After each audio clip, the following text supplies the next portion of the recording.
يما موالي الهوى يما موالية يما موالي الهوى يما موالية بسمة بتقهر الهموم والأمل يملاها عمر الظلم ما يدوم وأرضك ما بننساها بسمة بتقهر الهموم والأمل يملاها عمر الظلم ما يدوم وأرضك ما بننساها والكون كله بيحضر لعرس الحرية لما موالي الهوى يما موالية.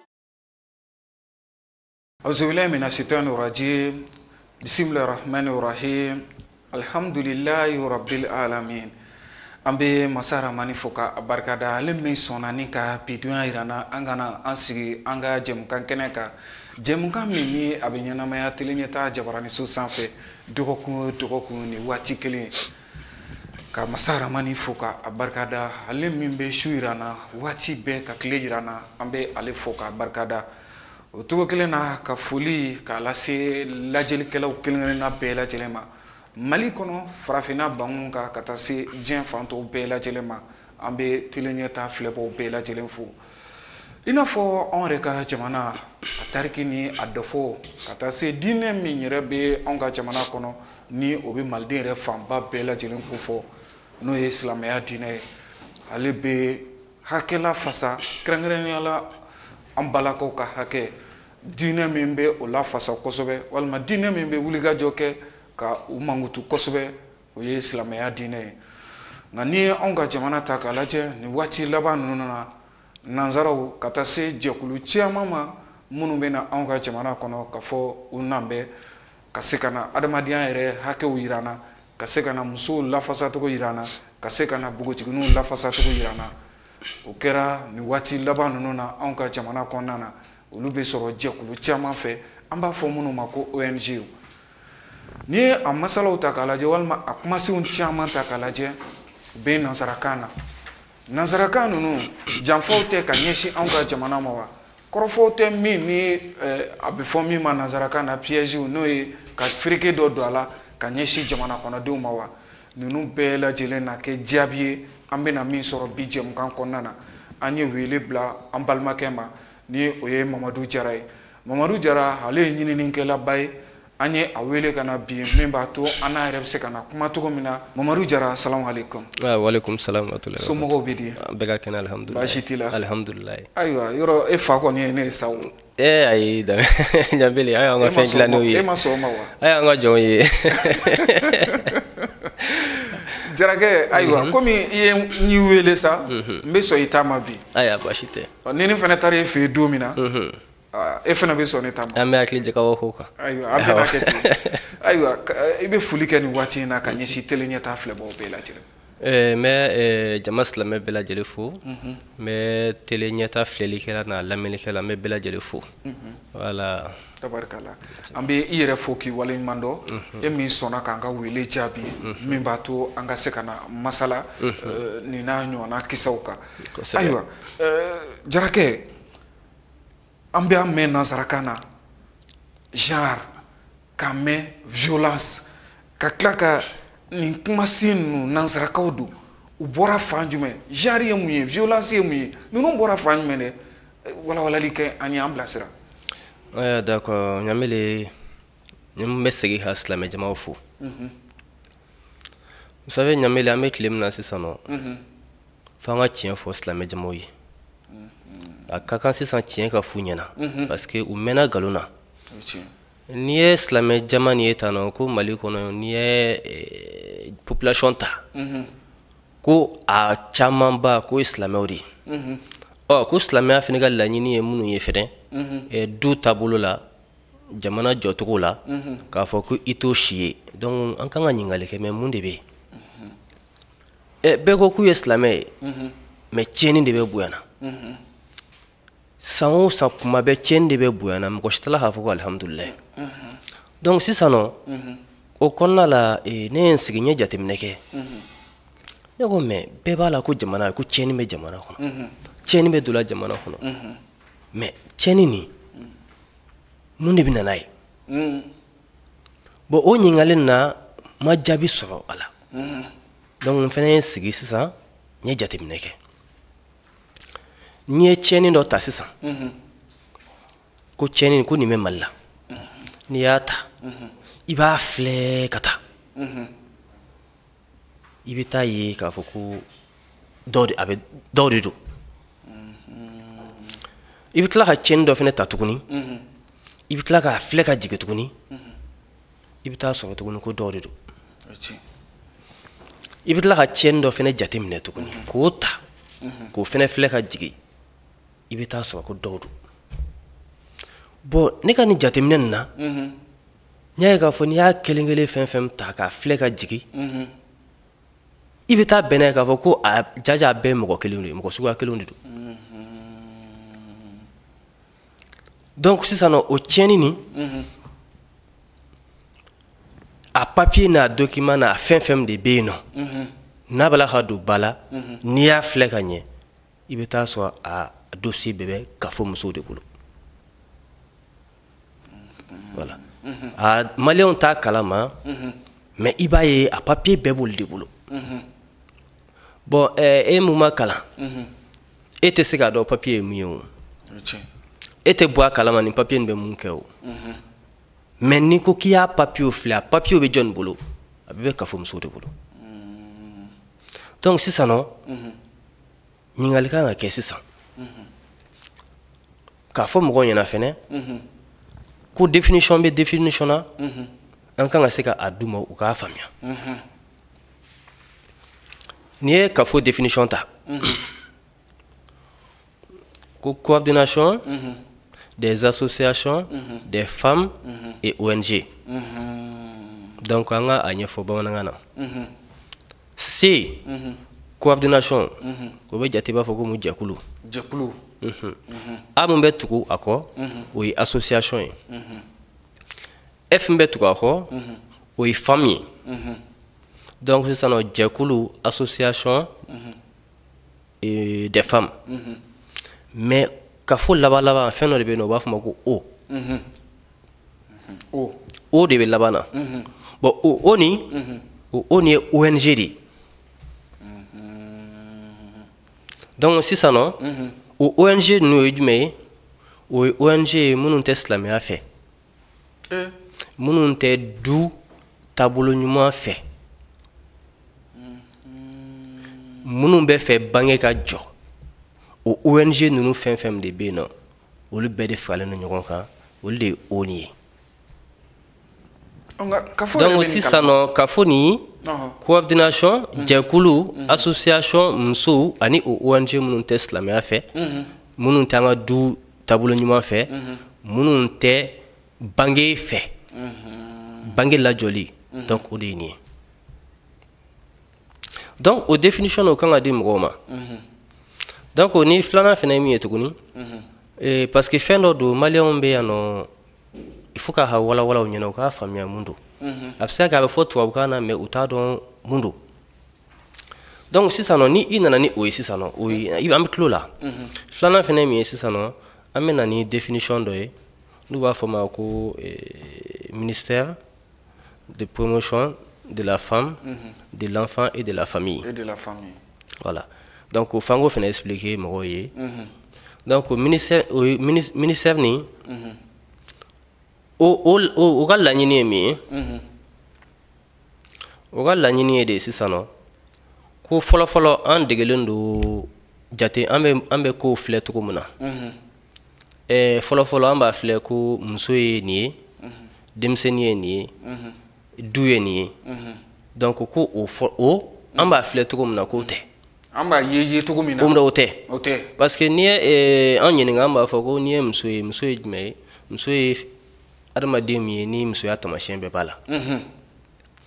donc denmisɛnnin fɛnɛ an fɛnɛ fɛ denmisɛnninw fɛnɛ bɛ yen nɔ an b'a fɔ denmisɛnnin ye nin ye mun bɛ don an ka jateminɛ na mun bi majigi la diinɛ kɔnɔ ani masaw ye ani du bonyani ye o ni du donc sisan nɔ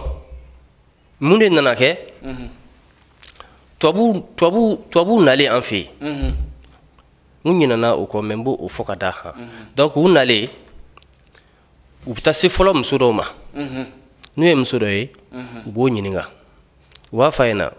ko bɔn ko aw cɛw b'aw sɛgɛn dɛ donc mais ni muso ni y'u jaabi k'a f'u ɲɛna non non an cɛw t'an sɛgɛn gɛlɛya de bɛ yen nɔ an n'u bɛ bɛn a la tubabuw b'o muso to yen nɔ u bɛ taa tugun u bɛ muso dɔ fana ye u b'a fɔ ɲɛna aw cɛw b'aw sɛgɛn dɛ aw tɛ lafiya aw cɛw bolo o muso b'a f'u ɲɛna non non an n'an cɛw an bɛ ɲɔgɔn kun cɛ n'a place don muso n'a place don mais ni gɛlɛya nana an bɛ jɛ ka ɲɔgɔn kun tubabuw b'o to yen nɔ nka u bɛ taa se muso dɔ ma u b'a fɔ ɲɛna ko aw cɛw b'aw sɛgɛn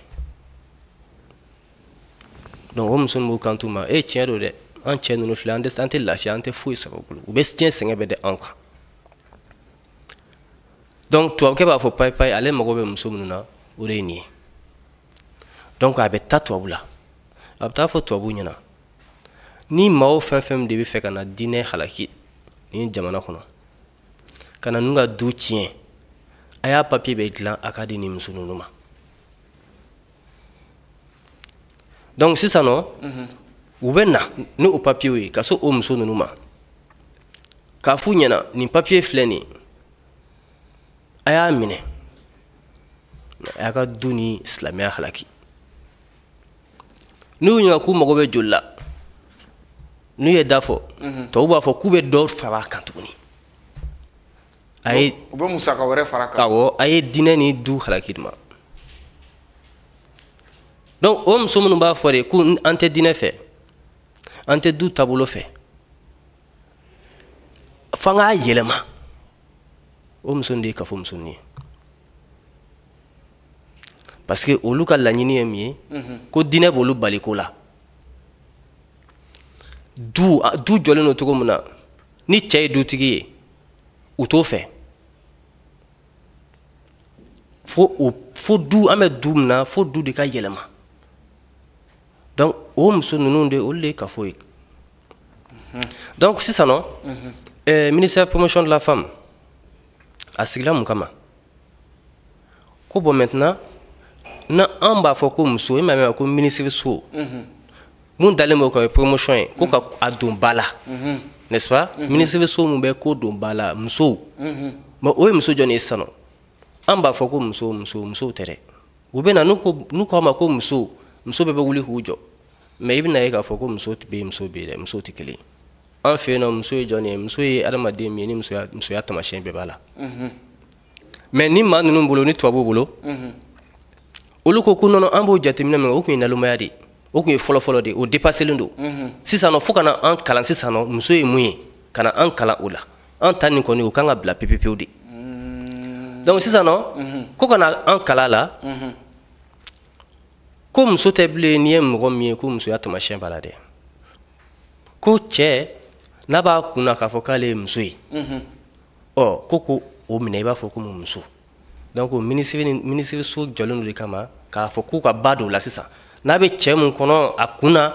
k'a fɔ ko ale ye muso ye ko ka o don ba la sisan k'o minɛ ni muso ye donc i y'a ye a bɛ fɔ ko muso mais nin ye muso kelen cɛ mun n'a b'a kunna k'ale ye muso ye ko k'o kɛ muso ye muso mun fana bɛ yen ni ale ka laɲini ye min ye k'a fɔ ko diinɛ b'ale baliko la du kɔnɔ cɛ de ye dutigi ale t'o fɛ maintenant an fɛ yen nɔ o bɛnnen tɛ an fɛ yen o bon maintenant sisan nɔ ko munna o bɛnnen tɛ an fɛ yen sisan nɔ ko fogo de don ba la sisan nɔ ko muso ye o fana de ye muso ye olu bolo tubabuw bolo muso mun de b'i ban diinɛ la mun b'i ban fɛnɛ cɛ ka dutigiya ma donc ko olu muso de fɛnɛ ta k'olu don ba la i y'a faamuya voilà donc sisan nɔ o ye ministère de promotion de la famille maintenant ko enfant ye jumɛn maintenant sisan nɔ ko ka ba don denmisɛnninw na sisan nɔ denmisɛnnin minnu tɛ diinɛko la donc olu ko ka ba don olu ka ko la denmisɛnnin minnu fɛnɛ tɛ fa ni ba ka yamaruya fɛ ko ka ba do olu fana denmisɛnninw ka ko la mais ni ye jateminɛ kɛ an ka société la o bɛ kɔn de muna denmisɛnnin tɛ diinɛ ko la ala ko la ou bien muna a tɛ sɔn a muɲu a fana ba ye donc an fɛ yen o man ɲi ko an b'o mun bila an kunna k'o ye fɔlɔ-fɔlɔ k'o ye de ko sisan ko kana an kalan denmisɛnnin de minɛ cogo la denmisɛnnin kan ka kɛ min ye denmisɛnnin mun bɛ yen n'a tɛ diinɛ la ni a bangebaaw ka fɛn olu ka sariya ka don o kɔnɔ n'u t'o fɛ ko k'o denmisɛnninw fana don ba la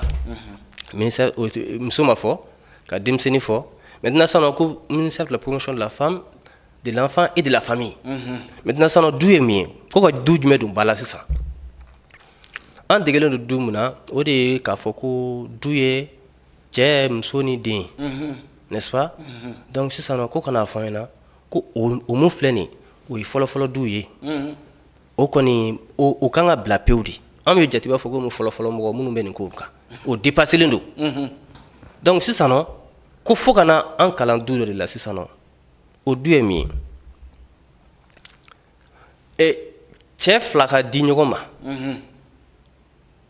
mariage homosexuel cɛ fila mana di ɲɔgɔn ma olu bɛ se ka kɛ famille ye donc ko kana maliyɛnw kalan o la ko fana ye du dɔ ye donc ko k'o du fana don ba la cɛ fila o ka du o tɛ du kelen mais ni du y'a mɛn u b'a fɔ k'o ma ko famille mais ni famille a mana fɛn ɲɛna e b'a fɔ ko ni fɛn fɛn bɛ du kan sɔnna mais n'i ko k'i sɔnna e donna a janfa kɔnɔ o parce que e ka du n'olu ka du tɛ kelen ni ye tubabukan birilen ka di ma voilà o de kama n'u nan'i ma n'u k'u ma ko femme muso bɛ gɛlɛya la muso bɛ sɛgɛn la i kana tugu kɔ i mana tugu kɔ ma i bɛ taa don a janfa kɔnɔ parce que olu ka femme ne ka femme tɛ kelen u ka denmisɛnnin ne ka denmisɛnnin tɛ kelen u ka du o ne ka du tɛ kelen n'u ko k'u ka du don ba la k'u ka du dɛmɛ e b'a fɔ awɔ k'i sɔnna i sɔnna mais olu ka du ne ka du tɛ kelen olu ka du ko cɛ fila mana di ɲɔgɔn ma olu bɛ se olu o ye du ye muso fila mana furu ɲɔgɔn ma fɛnɛ o fɛnɛ ye du ye o tɛ du fila ye cɛ ni cɛ furulen ɲɔgɔn ma o ye du ye voilà ko don ba la tubabuw ka jate la sisan muso ni muso fɛnɛ furulen ɲɔgɔn ma o ye du ye o fɛnɛ ye famille dɔ ye tuguni donc ko o modèle de famille ko do don ba la k'o sinsin an fɛ yen nɔ o tɛ fila ye o ye fila ye maintenant sisan sabanan o fɛnɛ bɛ yen nɔ sabanan ye min ye muso mun n'a ka d'a ye mariage man d'a ye ale kɔni a bɛ se ka den sɔrɔ maintenant sisan ko o den de bɛna kɛ mun ye sisan o bɛna kɛ de adi naissance min bɛna sɛbɛn den na o adi naissance sanfɛ fa yɛrɛ de tɛna kɛ o la donc sisan o famille filanan fɛnɛ o sabanan fɛnɛ ye mun ye muso de bɛna kɛ o fa n'o ba ye donc o ka adi naissance ka faya yɛrɛ de bɛna bɔ o den na pewu fɛn kelen min bɛ a bolo o ye ba ye adi naissance sanfɛ ko ka ba dama de tɔgɔ sɛbɛn den bɛ ba de jamu ta fa yɛrɛ tɛ yen nɔ pewu o du fana bɛ labɛn na ko bɛ nalen ko kɔni o fana don ba la bon n ye o mun f'i ɲɛna sisan nɔ a bɛ se ka kɛ nin kuma nin y'i dabaliya ban nin ye dabaliya ban n'est-ce pas mais nin bɛ yan nɔ a mɛnna o wa e yɛrɛ bɛ tɛmɛ a fɛn na kuma bɛɛ o awɔ n'i bɛ fɛ k'a dɔn sisan nɔ bɛɛ de bɛ tɛmɛ a fɛn nin kan mais mɔgɔ si t'a dɔn mun don parce que a bɛ kuma de mais kuma nin ne t'a faamuya e tɛ se k'a dɔn mun don i bɛ jateminɛ kɛ sisan nɔ ni i bɛ bɔla dugu kɔnɔ ka na n'i ye pont fa de deuxième pont jigin i bɛ taa se hôtel Olympe ma i bɛ taa se hôtel Olympe ma i mana tɛmɛ hôtel Olympe la i tɛ taa se fe ma n'o ye Dawudabugu fe ye d'accord maintenant sisan yanni ka se Dawudabugu fe ma station dɔ bɛ yen maintenant o station i ma dessin dɔ ye wa n ye dessin dɔ ye koko kan i ye dessin dɔ ye koko kan a bɛ a mɛnna n'est-ce pas o dessin nin mun sɛbɛn dɔ a kan ko cycle de vie de l'enfant ko denmisɛnnin ka ɲɛnamaya bolo donc a bɛ daminɛ min a bɛ daminɛ ni muso kelen kɔnɔma ye a jiginna muso de bɛ taa a de naissance di muso de b'a don école la a mana examen sɔrɔ a ba de b'a nɔfɛ o dessin nin m'o ye bon o dessin nin kun de ye k'a fɔ tubabuw ɲɛna ko n'u bɛ tɛmɛ u k'a dɔn k'a fɔ ka maa minnu bɛ yen olu bɛ baara ɲɛnama ba la mais an minnu bɛ tɛmɛ a ma dabɔ aw kama a dabɔ kun ye de tubabuw k'a dɔn k'a fɔ ko u ka mɔgɔ minnu bɛ yen u b'a ka baara kɛ kosɛbɛ donc dessin bɛ kuma olu de fɛ dessin nin dabɔ kun ye min ye ka du dɔ de promotion kɛ fa tɛ du mun kɔnɔ i b'a daminɛ fo ka taa ban i tɛ fa ye i bɛ den ni ba de ɲɔgɔn kɔ Deni badi. Deni ba. Voilà. Donc au duni ni ne o mun de finyana sisano na yi dawaliya ba i ka do ka fɔ ko o dessin de bɛ koko sanfɛ. Donc o de fa ya bɛ tikɛ den na bilen. A b'a ka ɲɛnamaya bɛɛ kɛ hali papier sanfɛ fatika kan. O bɛ labɛn na hana. Donc i m'a ye bon ko ka ba don dun de la. Maintenant sano du nanna ye jumɛn ye o ye an degelen don du mun na cɛ ni muso ni den. Voilà. Maintenant en degelen bɛ mun na o bɛ yen nɔ maintenant sisan nɔ olu bɛ fɛ ka na ni mun ye n y'olu de détaillé ye sisan nɔ mɔgɔ dɔ k'a fɔ ko o ye min ye donc o y'o ye maintenant sisan nɔ sabanan ye min ye fo an ka fɛn a ɲɛfɔ mɔgɔw ɲɛna fɛnɛ uniforme ye jumɛn ye bɛɛ b'a mɛn uniforme télé la i mana taa fan o fan i b'a mɛn ko uniforme an bɛ ɲininkali kɛ n ko uniforme munna o ni homme tɛ yen nɔ voilà mais ni i y'a lamɛn sisan nɔ bɛɛ b'a fɔ ko uniforme ko signifie que oni bi occupé muso la o tɛ ya ayi mɛ o tɛ dɛ ayi o tɛ dɛ uniforme to ye dɛ uniforme ko n'i y'a lamɛn i b'a fɔ ko ayi ko oni bi occupé muso la o tɛ uniforme ye min a définition ka papier sanfɛ ko entité de l'ONU ko ONU ka bolofara n'a faamuya entité de l'ONU pour l'égalité des sexes ko entité de l'ONU mun bɛ yen nɔ ka égalité kɛ cɛ ni muso cɛ et l'autonomisation de la femme o ni muso k'i yɛrɛ ta ka bɔ mun na ka bɔ diinɛ la ka bɔ du la ka bɔ cɛ ka mara kɔnɔ o de o ni femme ye mais a tubabukan lamɛn kɛ o ni femme bɛɛ b'a fɔ ko non ko o ni bi occupé muso la mais o tɛ o ni bolo muso ye jɔn ye muso ye mun b'a fɔ k'ale ni cɛ ye hakɛ kelen o ni bolo muso ye jɔn ye muso min b'a fɔ ko n tɛ diinɛ kɔnɔ n tɛ silamɛya kɔnɔ n tɛ du sariya kɔnɔ n tɛ cɛ ka mara kɔnɔ donc o de ye uniforme ye cɛ ka mara tɛ boli voilà donc sisan nɔ i ɲɛ b'a la bon n bɛ nin détail ye mais ninnu bɛɛ ni jɔn bɛ contact la u ni tubabuw de bɛ contact la maintenant sisan nɔ a bɛ financer cogo di parce que i k'a dɔn k'a fɔ ko tubabuw bɛ bɛɛ bila i ka mission na n'u nana i fɛ yen u b'a ɲini fɔlɔ u bɛ rébellion dilan i fɛ yen rébellion kun ye k'i ka jamana tila fila ye u b'olu bila o la u bɛ politicien dɔw dilan n'o ye politicien kolon dɔw ye olu ka laɲini ye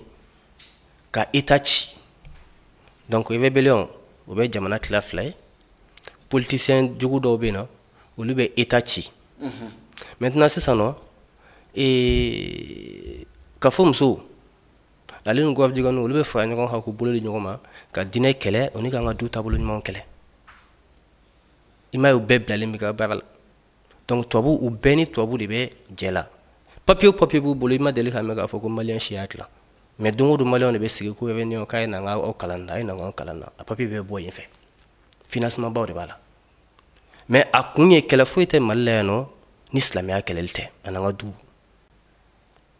Islamic kɛlɛli de bɛ yen nɔ o de kama sisan an bɛna don mun na jave kɔnɔ jave ye min ye o de bɛ fɔla sisan kuma bɛɛ i mana taa fan o fan i b'a mɛn ko jave ye jumɛn ye c'est que n'i ye dɔw ɲininka u b'a fɔ ko ni i jave ni ko cela signifie que n'i bɛ fɛ k'a fɔ ko cɛw ou bien musow donc o de bɛ ɲɛfɔ mɔgɔw ɲɛna mais hali san mun na u bɛ loi ta assemblée kɔnɔna la en 2017 loi sur les jeunes u y'a voté ni maliyɛnw t'a kalama loi talen don donc u wulila ka taa se diinɛw ma diinɛmɔgɔw ma ka taa f'u ɲɛna ko ni e bɛ se k'i denmuso don cogo di école la n'o tilala i t'a dɛmɛ ka baara ɲini a ye olu ko tiɲɛ don k'u sɔnna u y'u ka jɛ di mais ja papier fila de don u bɛ mun f'i ɲɛna u bɛ mun yir'i la ni i sɔnn'o ma dama u bɛ taa mun ladon i t'o kalama donc a bɛɛ b'o de kɔnɔ donc ni ye tubabu o de kama bi maliyɛnw si t'a faamuya parce que maliyɛnw bɛ papier fɔlɔ min ye o la i tɛ kojuguya la a bɛ ɲɛfɔ mɔgɔw ɲɛna cogo min na u t'a kɛ kojugu ye donc sisan nɔ u y'o papier don ça c'était je pense en 2017 voilà donc maintenant loi sur les jeunes qu'est-ce que cela signifie donc u m'a fɔ ko u b'a f'i ɲɛna de k'i lafili ko cɛ ou bien muso ou bien mali la muso sɛgɛnnen don muso sɛgɛnnen muso ɲaninen don muso bɛ tan nɔ u bɛ muso de bila sanfɛ mais muso ka foyi t'a la loi sur les jeunes n bɛna définition d'i ma sisan ɲɛ muso dɔw fi ɲɛna sisan nɔ minnu tɛ diinɛ fɛ minnu tɛ du taabolo fɛ n y'olu fi ɲɛna n'est-ce pas voilà minnu tɛ diinɛ fɛ minnu tɛ du taabolo ɲuman fɛ donc sisan nɔ olu ka laɲiniw bɛ yen o olu ka laɲini de ko ka diinɛ kɛlɛ ko ka du ci olu ka laɲini y'o ye mais maintenant sisan olu ka laɲini sɛbɛnnen don papier mun kan o papier nin de tɔgɔ de ko droit des femmes. Parce que a kɔnɔna la don la dɔ de la ka ne ɲininka ko mais ko ne b'a la ka minnu fɔ ko tiɲɛ tɛ ne ko han n ko tiɲɛ tɛ n ko ayiwa n ko baasi tɛ ko bon donc n ko n bɛna question damadɔni poser i kunna i bɛ n jaabi a ko awɔ n ko bon maintenant sisan nɔ n ko yan nɔ a bɛ minnu fɔla sisan nɔ fɛn jumɛn de bɛ yen nɔ mun bɛ musow ka hakɛ ɲini n k'a tɔgɔ a ko droit des femmes n ko bɛ ka musow ka hakɛ ɲini n'est-ce pas ko awɔ n ko maintenant denmisɛnninw ka hakɛ dun a ko droit des enfants n ko ayiwa n ko baasi t'a la n ko maintenant n ko adamadenyaw ka hakɛ dun a ko droit de l'homme n ko awɔ n ko ye tiɲɛ ye n ko maintenant ni fɛn dɔ bɛ yen mun bɛ musow ka hakɛ ɲini n'o ye droit des femmes ye ka denmisɛnninw ka hakɛ ɲini droit des enfants ka adamadenya bɛɛ ka hakɛ ɲini n'o ye droit de l'homme ye maintenant sisan droit des genres o ye min ye a ma se ka kuma n ko y'a ye n k'i b'a ɲɛfɔ n ɲɛna dɛ o tɛ foyi ye gɔvdiganiw ka laɲini kɔ donc o genre nin fɛnɛ papier jumɛn don muso min de ko k'u tɛ diinɛ fɛ n'u t'an ka du taabolo ɲuman fɛ olu ka laɲini bɛ papier fɛn fɛn kɔnɔ o b'olu bolo gɔvdiganiw fɛnɛ olu ka hakɛ ɲinini u b'a fɔ ma les LGBT lesbiennes gays bisexuels trans genre ou bien quoi donc olu fɛnɛ ka laɲini b'u bolo donc ni laɲini fila i b'a dɔn n tɛ kelen ye maintenant tubabuw nana sisan k'u ka na k'u fila ka na u ka jɛ u ka kɛlɛ kɛ kelen donc n'a fɔ ko ka kɛlɛ kɛ kelen o ye min ye ninnu ka laɲini minnu b'u bolo papier kan n'o ye droit des femmes ye ninnu fɛnɛ gɔvdiganiw fɛnɛ ka laɲini minnu b'u bolo n'u b'a fɔ ma LGBT donc tubabuw ko ma sisan a ye na an ka jɛ ka papier fara ɲɔgɔn kan donc papier mana fara ɲɔgɔn kan est ce que a bɛ se ka fɔ tuguni ko droit des femmes o mana fɔ kelen t'i yɛrɛ y'a kɔnɔ n'est-ce pas mais est ce que n'u ko sisan droit des LGBT dɔw fɛnɛ b'a fɔ ko ayi ne ma sɔn dɛ parce que an t'a kɔnɔ bon maintenant ko sisan k'u ka tɔgɔ dɔ ɲini k'o d'a la o tɔgɔ nin de ye genre nin ye o genre nin tɛ papier foyi ye papier mun bɛ ni muso minnu tɛ diinɛ fɛ minnu tɛ du taabolo ɲuman fɛ olu ka laɲini bɛɛ lajɛlen bɛ papier mun kan ani gɔvdiganiw fɛnɛ ka laɲini bɛ papier mun kan olu fila faralen ɲɔgɔn kan k'o kɛ papier ba kelen o de ye genre nin ye donc genre nin fɛnɛ dɔ fɛnɛ bɛ yen tuguni parce que tubabukan de don a laɲini dɔ fɛnɛ ye min ye a laɲini fɛnɛ ye min ye ala ye fɛn minnu interdit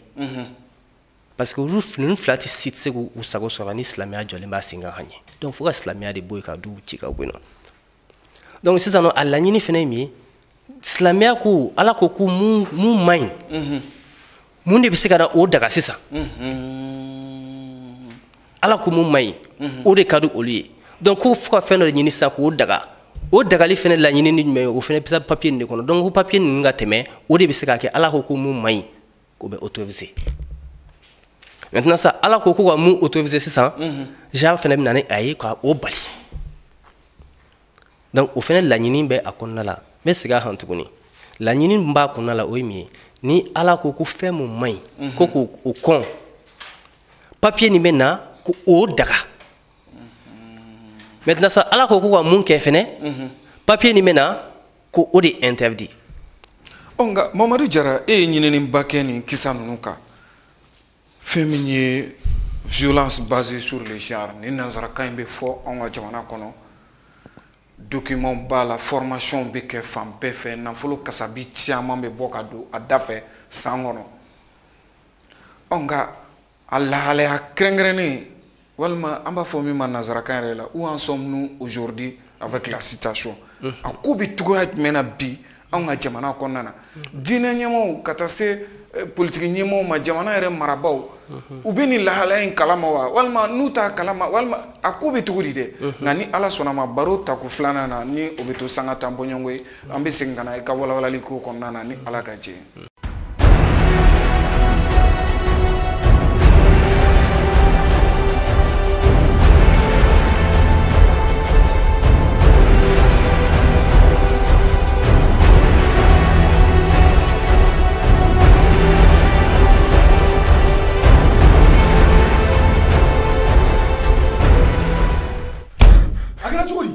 baramuso yi susuli kɛ tuguni. I ko cogo di? U ye ji kura bɔ. Baramuso ka miniji. Awɔ. Ne bɛ yɛlɛmu fan fɛ. E bɛ yɛlɛma ka jɔn to.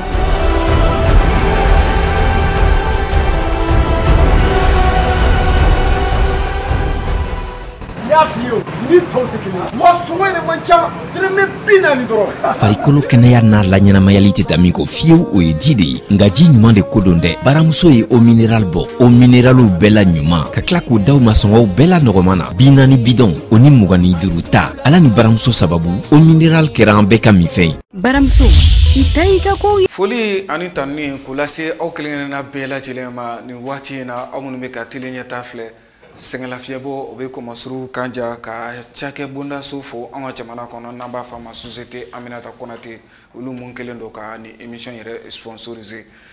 ma welelen bi an ka jɛmukan kɛnɛ kan o ye Mamadou DIARRA ye ɲininikɛla don an b'a fɔ min ma ko chercheur an y'ale wele ka na bi min b'a to an n'a yɛrɛ bɛ se ka masala kisa boli masala kan masala min ni nanzarakan don n'a bɛ fɔ a ma violence basée sur le genre o genre ko kuma in nanzarakan don min ni a dabirilen don nka janfaba bɛ a kɔnɔna na ka ɲɛsin an yɛrɛ ka jamana taabolo an danbe an diinɛ an ka diinɛ a ɲɛsinlen ninnu bɛɛ lajɛlen ma o de kama an y'a wele ka na bi an ka se ka walawalali kɛ nka jara an tun nana da yɔrɔ min na sisan o de ye kisaw yɛrɛ bɛ cogoya jumɛn na bi an ka jamana kɔnɔ. Bon n ko o kisa nin de ye an bila ka jateminɛ kɛ parce que tiɲɛni bɛ fan bɛɛ fɛ mais i t'a mɛn maa si ma ko nin de b'a la ka na ni tiɲɛni ye. Mais malien kan ka ɲininkali de kɛ o mais mu tiɲɛni bɛ bɔ la min donc bɛɛ de bɛ kulo la jɔnni b'a la ko alhamdulilayi. nka fɛɛrɛ bɛ nin gɛlɛya ninnu na wa an ka constitution cɛ ni cɛ yɛrɛ ka furu est ce que a ɲangilen don Mali kɔnɔ. I b'a dɔn o de kama u bɛ cɛ ni cɛ ka ɲɔgɔn furu walima muso ni muso ka ɲɔgɔn furu a ɲangilen don Mali sariya sun kɔnɔna na wa constitution ninnu kɔnɔna na walima code pénal kɔnɔna na. Voilà c'est pas autorisé. O de kama Mali la laɲini de don ko mariage ye cɛ ni muso de cɛ o de kama maa ninnu k'a fɔ muso bala ka diɲɛ fɛn bɛɛ kɛ ko fo k'a don papier la ko mariage ka kɛ maa fila ye maa fila mun jɛnna ka mariage kɛ ka fɔ b'o kɛlɛ la kɛ voilà donc a jate min papier min bɛ yen nɔ o papier de ko non ko mariage dagalen don cɛ ni muso de cɛ donc mais wala kana don maaw n'u hakili cɛ ka na fɔ ko non ko k'a sɛbɛn papier kɔnɔ ko maa fila mana jɛ maa fila mana jɛ cɛ fila mana jɛ o t'o ye wa muso fila mana jɛ o t'o ye wa donc tu vois mais n'a ma ɲɛfɔ maaw ɲɛna maaw t'a dɔn k'a fɔ ko dogolen don cogo min na mais ɲɛ bɛ nin fɛn min la kasabiw de b'a la financement de b'a la voilà a financement ninnu bɛ bɔ jamana kɔ kan de nafolobaw de bɛ bɔ nafolobaw de b'a la i m'a faamuya parce que nafolo nin fana bɛ di mun na de parce que tubabuw tɛ se ka b'u fɛ yen nɔ ka na k'u bɛ n'an ka jamana ci donc u bɛ dɔw de ɲini an fɛ yen ko olu pousser ka nafolo ni fɛn bɛɛ d'u ma o ni maa min fana ye hakilina kelen ye dɛ donc olu fana b'u to jamanaw kɔ kan sisan ka diɲɛ pression bɛ da an ka gouvernement sanfɛ walasa u ka sɔn a papier ninnu bɛɛ la donc maintenant sisan nɔ an ye violence ɲɛfɔ mɔgɔ fɛn genre ɲɛfɔ mɔgɔw ye dɔɔni u k'a dɔn k'a fɔ ko papier mun don voilà mais a fɔ mɔgɔ b'a mɛn kuma bɛɛ mais papier mun jumɛn don an y'o de ɲɛfɔ mɔgɔw ɲɛna sisan nɔ fɛn jumɛn b'a kɔfɛ sisan nɔ ko violence basée sur le genre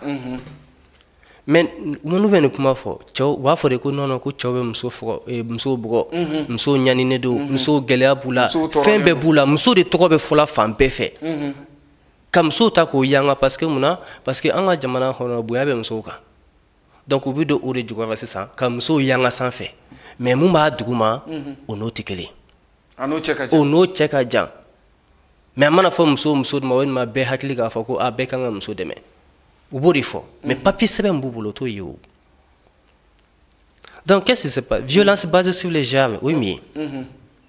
donc f'an k'a fɔ mɔgɔw ɲɛna violence basée non ko cɛ b'a muso bugɔ cɛ b'a nin kɛ tan o de bɛ fɔ n'est-ce pas mais u ka papiyew la u ka laɲiniw na violence basée sur les genres ye jumɛn ye ɲamele n bɛna f'i ɲɛna bi a kan k'i dabaliya ban olu bolo i b'a dɔn violence ye jumɛn ye violence basée sur les genres i b'a dɔn diɲɛ kɔnɔ silamɛ bɛ yen diinɛ tɔw bɛ yen nɔ mais bɛɛ kɔni dalen dɔ la ko ala kelen kɔni bɛ yen nɔ mun ye fɛn bɛɛ dan n'est-ce pas mais mɔgɔw ka o alabato cogoya tɛ kelen ye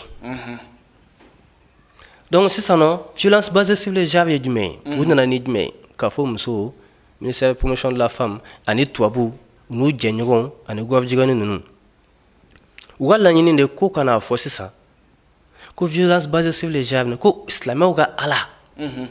silamɛw bɛ ala min bato o yɛrɛ de violence basée sur les genres donc e silamɛ o silamɛ e bɛ jɛ de a la e bɛ t'i sigi a kɛnɛ kan i bɛ sɔn o kɔrɔ k'i jɛna k'a fɔ k'i ka ala yɛrɛ ye violence basée sur les genres ko parce que munna silamɛya ka ala o de ko cɛ ni muso k'u tɛ kelen ye ko a dutigiya di cɛ ma muso k'a dɛmɛ ka du jɔ maintenant sisan nɔ muso ka hakɛ o de ko ma k'u ka dɔ bɔ muso ka hakɛ la liberté ba nin na ko ka liberté dalakɛɲɛ munna o de ko sisan nɔ ko cɛ ye dutigi ye muso bɛ cɛ dɛmɛ ko o ye violence de ye envers la femme munna o ala de ko sisan nɔ ko fɛ liberté ba mun bɛ yen nɔ n'o tun bɛ di muso ma n'o o de nana sisan ka ɲini mɔgɔw fɛ ko ka dɔ bɔ o la le fait que o ko ka dɔ bɔ o la k'o de ye violence basée sur les genres donc sisan nɔ o ala de fana ko tiɲɛ tila la ko denmisɛnnin cɛmannin ta ko ka hakɛ dɔ d'o ma musomannin ta ko ka hakɛ dɔ d'o ma mais ko munna o de b'o fɔ ko hakɛ bɛɛ de kan ka dalakɛɲɛ donc o ala mun y'o fɔ sisan nɔ n'o ye silamɛw ka ala ye k'o yɛrɛ ye violence basée sur les genres ye donc a papier nin na ni silamɛ o silamɛ y'i ka jɛ di i jɛna n'a ye k'a fɔ ko e yɛrɛ ka ala ye fɔlɔ k'o de ye fɔlɔ violence basée sur les genres ye filanan ye min ye an ka kitabu n'o ye kuranɛ ye ni silamɛ o silamɛ sɔnna violence basée sur les genres nin ma i sɔnna k'a fɔ k'i ka kuranɛ yɛrɛ ye violence basée sur les genres ye parce que kuranɛ de nana o de b'an kalala k'a fɔ ko cɛ o ye nin ye muso o de ye nin ye o de nana an kalala ko muso k'i datugu ko cɛ ka hakɛ de bɛ muso sanfɛ ko denmisɛnnin bɛ ta o kuranɛ de nana n'a ka sariya fɛnɛ ye ka na a fɔ ko muso ka hakɛ liberté damatɛmɛ wale mun tun bɛ yen nɔ n'o dilen don muso ma k'u ka dalakɛɲɛ k'u ka jigin ka n'a bila hakɛ da la hakɛ mun ka ɲi maintenant munna o kuranɛ de ko sisan nɔ k'u ka o liberté ban ko k'o dabila k'u ka dɔ b'o la sisan ka n'a hakɛ munna o y'o fɔ ko le fait que o y'o fɔ ko kuranɛ yɛrɛ ye violence basée sur les genres ye fɔlɔ ka ɲɛsin muso ma ko parce que munna k'a bɛ muso ka hakɛ bɔsu la donc ni e silamɛ mun sɔnna violence basée sur les genres ma i bɛ sɔn k'a fɔ k'i ka ala k'o ye violent ye k'i ka kuranɛ fɛnɛ ye k'o ye kitabu ye mun bɛ violence de kalan mɔgɔw kunna i y'a faamuya donc maintenant sisan nɔ sabanan ye min ye an ye ala dɔn cogo di an ye nin kitabu dɔn cogo di an kuntigi prophète Mohammed sallallahu alaihi wa sallam o de y'an kalalaw voilà donc sisan nɔ e silamɛ fɛnɛ ni i sɔnna fɛnɛ violence basée sur les genres la ma i sɔnna k'a fɔ ko prophète sallallahu alaihi wa sallam ko il est violent parce que munna ale de ye cɛ ka hakɛ d'a ma ka tila ka muso fɛnɛ ka hakɛ d'u ma ka tila k'a fɔ muso ɲɛna muso k'a k'o to so kɔnɔ ko muso u ka nin fini don u k'u yɛrɛ sutura denmisɛnnin tiɲɛ tila fɛn fɛn de bɛ yen nɔ ni hakɛ de bɛ yen nɔ ni a nana an kalan la ka cɛ ta k'o kɛ dutigi ye munna o b'o fɔ de munna kuntigi Muhamadu sallallahu alaihi wa sallam ale de bɛ na ka na fɔ ko cɛ ni muso ko hakɛw ko munna u ma kɛ hakɛ kelen munna ale de bɛna an kalan la munna silamɛw bɛ tugu ale de kɔ donc ale de bɛ ale ka kumakan ninnu o de ye ka cɛ ni muso k'u ka hakɛw bɔ ɲɔgɔn na donc munna o ye muso ka hakɛ bila duguma ka cɛ ka hakɛ bila sanfɛ munna o b'o fɔ munna o de b'a fɔ fɛnɛ ko tiɲɛ tila la ko ka hakɛ dɔ di cɛmannin ma ko ka hakɛ dɔ di musomannin ma parce que munna ko o hakɛw bɛɛ ma dalakɛɲɛ le fait que o ma dalakɛɲɛ o nana kalanni mun kɛ ko o yɛrɛ ye violence basée sur les genres ye fɔlɔ donc e silamɛ o silamɛ n'i sɔnna violence basée sur les genres ma i bɛ sɔn k'a fɔ ko ala k'o ye violent ye i bɛ sɔn k'a fɔ ko kitabu kuranɛ o bɛ violence kalan i bɛ sɔn k'a fɔ prophète sallallahu alaihi wa sallam o nana o fɛnɛ il était violent envers les filles envers les femmes parce qu'ale nana silamɛya di an ma voilà donc violence basée sur les genres hijabu don b'a la parce que an silamɛya la a fɔ ko muso ka hijabu don k'a yɛrɛ sutura mais olu b'a fɔ de ko tubabu b'a fɔ ko non ko o ye soumission de ye ko o ye sauvage de ye muso man k'a datugu ko muso kan ka i bɔ kɛnɛ kan de munna muso b'i datugu an bɛ k'an tinti muso voilà Donc pour que la femme se soumet. Donc le fait que en fait muso be son ijabu ma ko o violence de kanyeshi muso ma. Mamadou Diarra wati sibakoro kuruna mbolo ngamba diga ka foni jem kan tena polygamie fene fo polygamie fo hadaha parce que si ça no aja temnere wa fo ko islamia ba fo ko wa demsoni musumani fu sa hakedola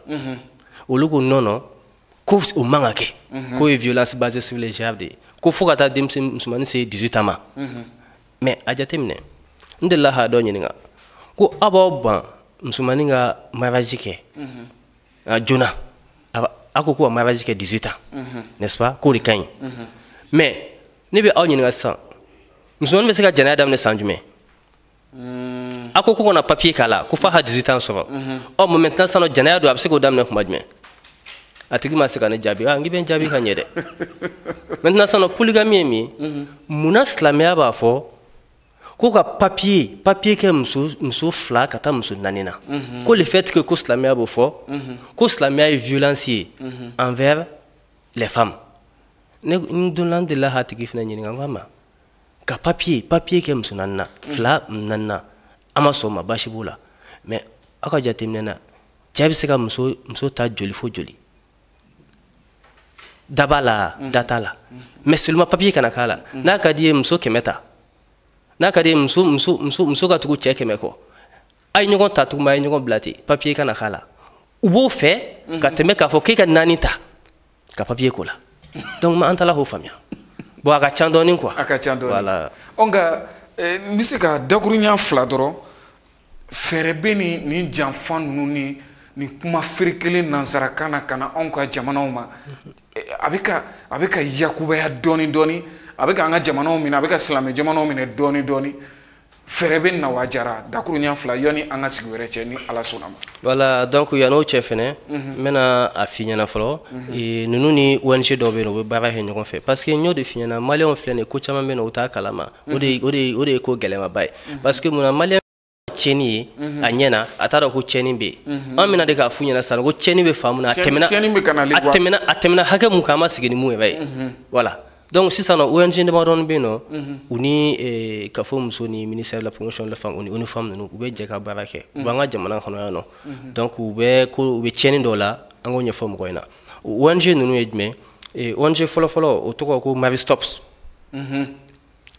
o be nga jamana kanama la nyini folo njani flata la de kelempe de bala o mi ka bange jo ani kono tien Mavi Stops o be tasi demsenu ma école sola fondamental la 8e ni 9e élève nunu ka tu kalala ku ga jana yake donc kono tien o be ta solmo o be kono tien ke fula e be mu ga juguna be demsenu fitini nunu o be taw kama u fata kalama bo ta kalama ou tout kala et puis femme me munga juguna be o de flene ya laba ko kono tien do be no ko o chien kele sangono kibitad ma ku bo ken no ya la fene ibado miya musumani de wulu nugu ko kala donc ishi be to ndete denso wala hada dem seno kala wala o enje to Mavi Stops do fene be no afuma ko Blue Star ni beje kule mi mango jamana num be jamana hono be jamana be bala atan flala do be no ko Blue Star mais o nyashli no tukura felawma village ni fewma to to fele ngono cercle no numa ko Blue Star o fenga la nyini te foye bange joko sabana ejme wafma ko Lydia o fena nyashli no demsenu nima école sola o be commune bela o yala hata école sola fani bawta kalama hata demsenu negen ku bla kono tieni fona no kono be tien bu orienté o be France ga be duma ni ay bibi na ka fogu ma chama be no ga dengo gelale lo parce que mo weni fra chama de ta soma ta kalama akla ta de gu ga genetique ma donc ONG be Mavi Stop be no Blue Star be no Lydia be donc pour femme so fen o fene mi o ni mso jigina sisa no e waro mso na jigele faible donc do de bina mso ma kana faina kuma ka bange jojo ma ya donc lu be no bange jodo ma de kama ale ni kono tien mais ibe jatemine ke malika boni français n'est-ce pas Tombouctou région dama ko boni français e wado ko France population de la million bishegi ma million bishegi France bodi la bi awo mais au Tombouctou dans ma bonne français mais Mali mouille avec un boni ni bé Mali population de 20 millions de mais moi même moi d'abord là-bas sans français de bas d'ici gauche qu'on le dit chama wolola au lieu million bichegin ou d'ici gauche la coupe dit chama wolola mais en mon million moyen on a dugu le belvan sans fait on est bala kana kala ko ka bangejo parce que mona ni islamé tchala ou main donc faut ka bangejo donc on y est au ONG de Maroni munu besena fungo fo mo yana baro ina faka bon kosbe ni ala sonama ni tena ke anga baro labaye Mamadou DIARRA ka toki wele kana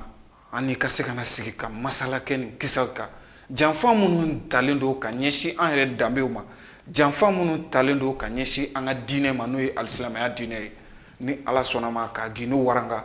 bari nazaraka munu do nazaraka birilondo kana anka jamana konnana musa ka baw de be bo diere o setri jamana fe ka doni kisaw dafe nani ala sonama amba jigiya ka fo ana nyo soro ni kenen ka shenwere ka se ka andadu akunguni anye to bela tilena inshallah mimbe ke sumo ko samewalma telenyata flebo una famnyali basoro baromina ambe ire foki walen mando emission akana ka wele jabi be foli daw be ma be telenyata fo be slamé bela jele fo alhamdulillah be sigi ha fo slamé nyona ko kunu ugunu sigid ma ha ke fen be monto ga bo jamana ko fe kana dama an sigi ka minati u ba kila ni to ka nyene mawle ka kasat ma fiala ha to godmo dala wala sam ko khaswala mais fen mena an ga wolo ma khusbe inshallah e ugalla nyini ba fene mi to ni mali constitution ko fa menagla ugalla nyini ba e u fen din no fe abega se ka do kono donc islamé ko hakli to la ko sebe voilà ambe il faut ki walen mando ka président Fodé Tunkara fo ale min kɛra sababu ye nan sera ka ni jɛmukan réalisation bila sen kan ayi me se ka mɔkɛ do walima n ka jɔnkɛ do n ka mun fɔ i mɔkɛ do ayiwa Fodé Tunkara bonya kosɔn n b'a fɔ n ko mɔkɛ nana n ka wele jaabi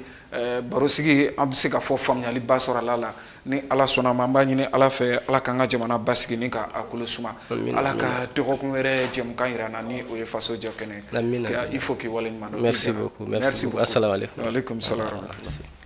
يمام وللهوى يمام وليا يمام وللهوى